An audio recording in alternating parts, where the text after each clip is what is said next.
going just so there's someone to talk to. Why would the pediatrician have to be aware of them?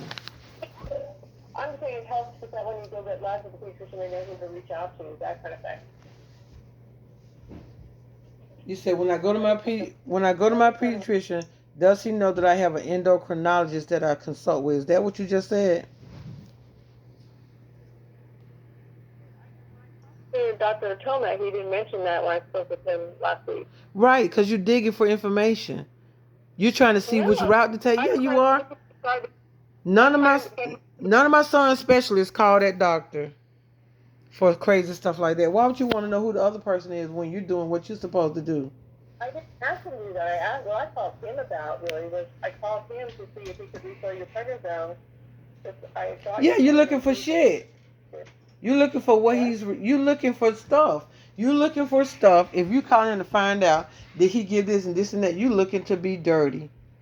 I don't know why. No. It's not gonna help you.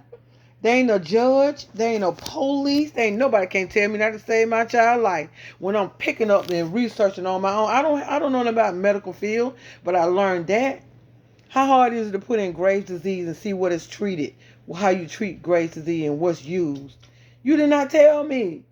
You only did that because I called you and asked you why you did not tell me. We've gone through each alternative from medication to surgery to radioactive iodine every time we come at the clinic. And last time I saw you in It, the clinic, you said, I want to do the radioactive iodine, and that's what we set up. I do. I do want to do it after I And it get wasn't, consultations in reference to it.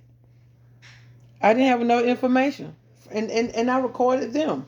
And she said that okay, Miss Boyce, we understand that, but you got a problem with that. You trying to all you doing is digging yourself in a deeper hole, ma'am. And you got nerve to no, have I'm not called this lady a social worker, and she told my mother that it's hard to get in touch with me. When my children Medicaid is burnt up for going to doctors, burnt up for going to urgent care, burnt up for going to this specialist, burnt up for going to that one, doing virtual visits over the phone, talking to the GI people over the phone. I'm doing virtual visits, ma'am. I can be in. I'm easy to get in touch with. They can get in touch with me, but you seems to can't.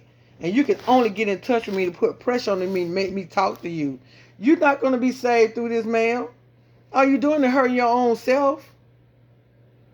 I felt like when I talked to you and made myself clear how I felt concerning my son, that was the end of it. You don't brought this on you.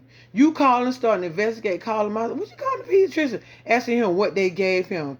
Why would you call him and ask them, did I give him prednisone? Why? Why? because you told me you wanted a refill, and then we typically try to find out who prescribed it to do the refill. Why would I? We Why? didn't know. Why? The nurse What? called you. I was sitting right next to her. The nurse called you, and you didn't know the dose, and we had to clarify the dose to see what he was on. So I called the pediatrician. The You're the pediatrician I talked to specialist. said You're he the could refer. specialist. You're the specialist. You decide that. He said I can he answer it though, so Dr. you know. Toomey is my heartbeat. He drew the blood like I asked him to check your levels. He checked him out. He felt like it was not where it should be and to let you know so you can deal with him in reference to the manner which you're supposed to. You don't follow him. You're the specialist. This is your category. And this is what I'm talking When about. you finished your dose, I was calling him because you told me he prescribed the prednisone for you, and I wanted to I speak didn't to him tell you about that. You just still trying to find out who prescribed it because you asked me at the beginning of the call. right, because what we're supposed to do is have the people who prescribed it, if we didn't, find out what the dose they did and where, so we can keep things Okay. constant of Okay. all the therapies. Okay. So, did you call him before you made the appointment for me to come in to see you? Or after I No, missed that appointment? I called and you called for a refill for the prednisone. So we missed the urgent What day appointment. you received that? So you were going to come in for, we had talked and said the nurse, you were calling, it's a Friday for an appointment and you canceled it on the 14th. Let me ask you something.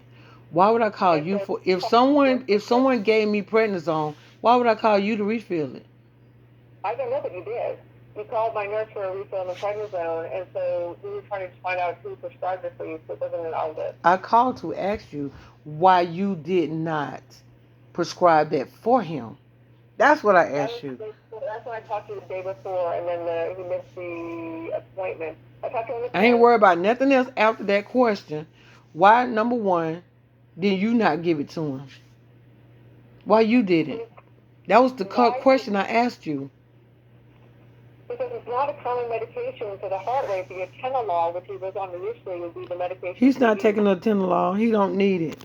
He's been to the heart specialist. He wore a heart monitor. Philip is fine. And I made sure of that because I'm waiting on you to hit back with the side stuff that you do. I anticipated it because I saw how you kept asking me those questions in your office. Each question, every time there's a hiccup, you ask a question a certain way. And when I give you the straight answer that you don't like that makes you look crazy, you change it and answer it again in another form. Ma'am, I wasn't born yesterday. Philip is in my hands. Anything. I will talk to the social worker in terms of saying, I'm trying to facilitate your care and just to document your care elsewhere. Just so Philip's safe, I'm concerned about him, that's all. You weren't concerned about him before? You weren't concerned about him the whole time. Okay. Well, I tell you what.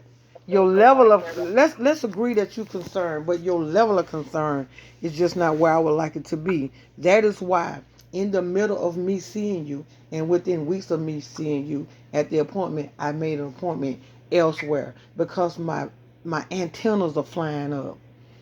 You don't put out all the legal stops that you can. You don't call Dr. Toomey. You don't made all of this, and Dr. Toomey is not nobody to play with, sister. So I don't care how much you call him and trying to be documentation. You talk to this person and close all the gaps. He been in here longer than you. Oh, we try to be Christians all the time, man, because we try to work as a team. That wasn't, I wasn't calling. Okay, so if you're working as a team, and he's the number one infectious disease doctor in the nation, why wouldn't you allow him to be a part of the team in the very beginning? Because he is the one who discovered. Okay. I called him. He told me he was part of your team. Hello, Moto. I told him what? I said I called him because you told me he was a very important part of your team, so I wanted to make sure we were on the same page for mental care. He's the one who discovered why my child was sick. He did.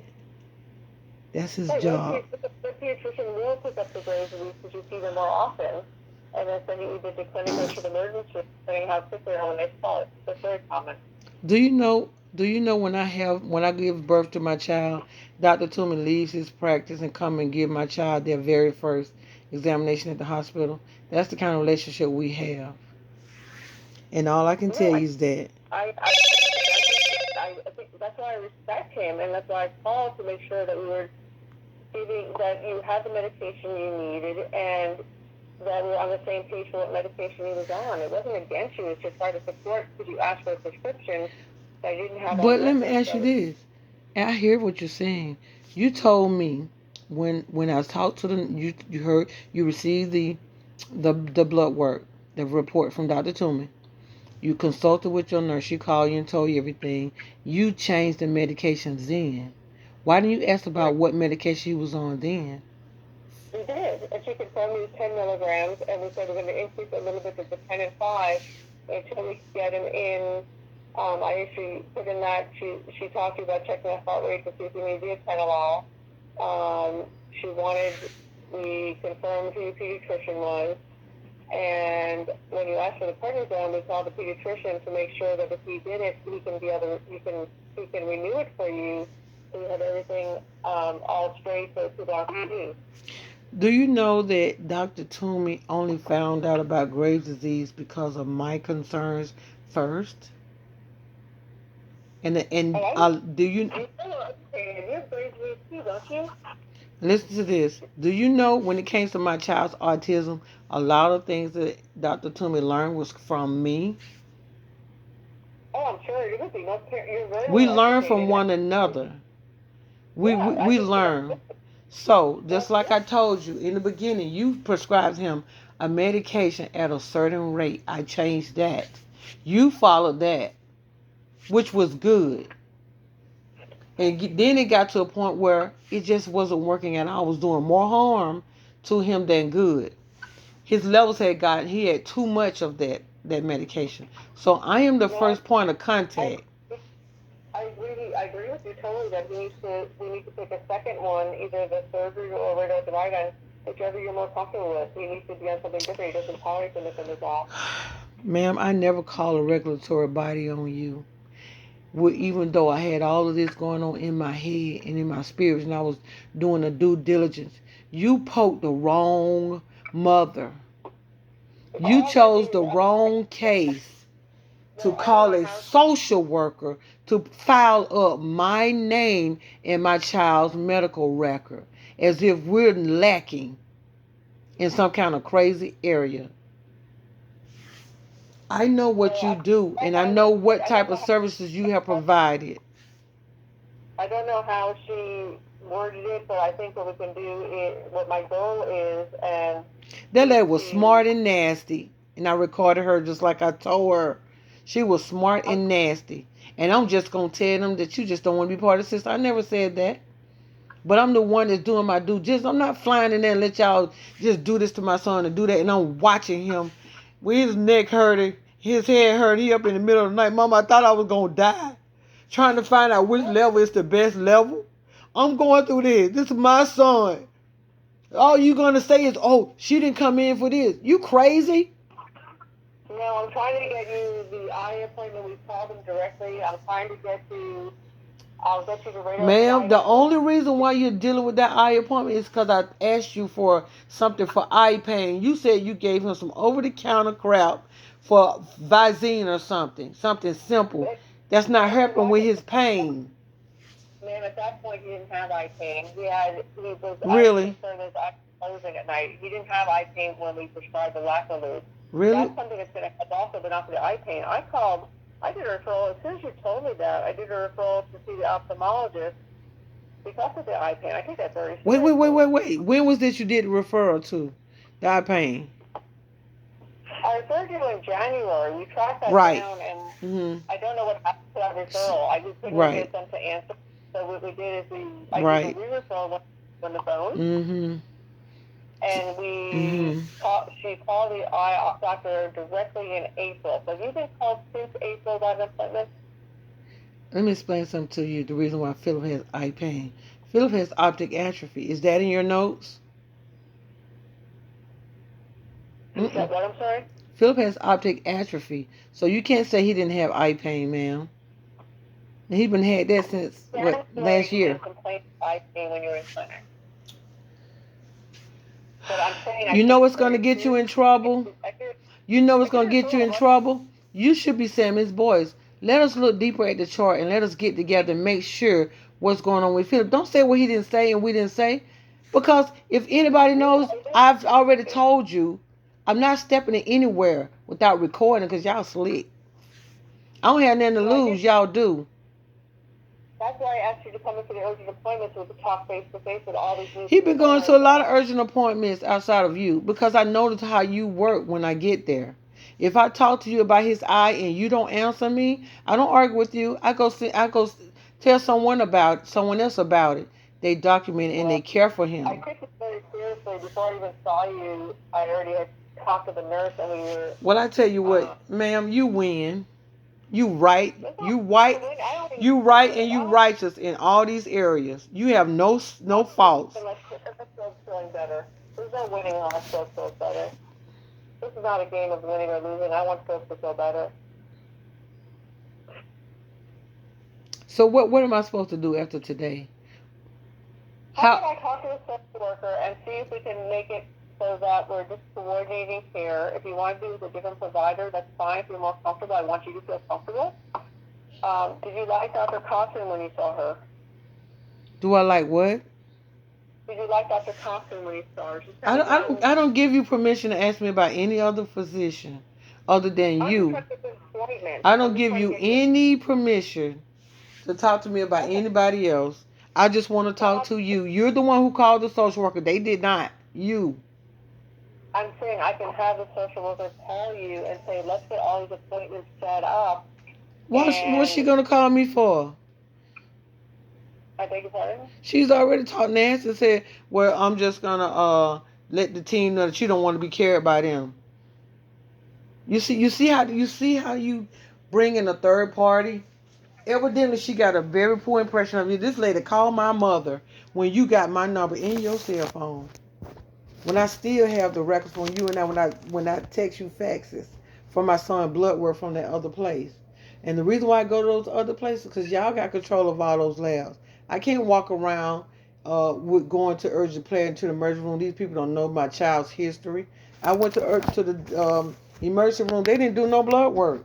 They sent him right back home. I remember that when you told me that. You called me. You were so frustrated that they refused to do it. I remember that. And that's on a regular basis. That's how they do in those adult hospitals. That is my frustration when it comes to trying to deal with one facility. And then the next, if I go to another emergency room, they're going to pick up the social worker notes. They're going to pick up all these negative notes and start looking at us and treating us a different kind of way. It has happened before. You know, it's just. Do you want me to have her, what can I do? Write you a letter? Do you want me to have her call you back? What would work for you? How can I try to help? I'm going to call Dr. Toomey and then I'll call you back. Okay. Thank you. That sounds fine. All right. Y'all evil bitches.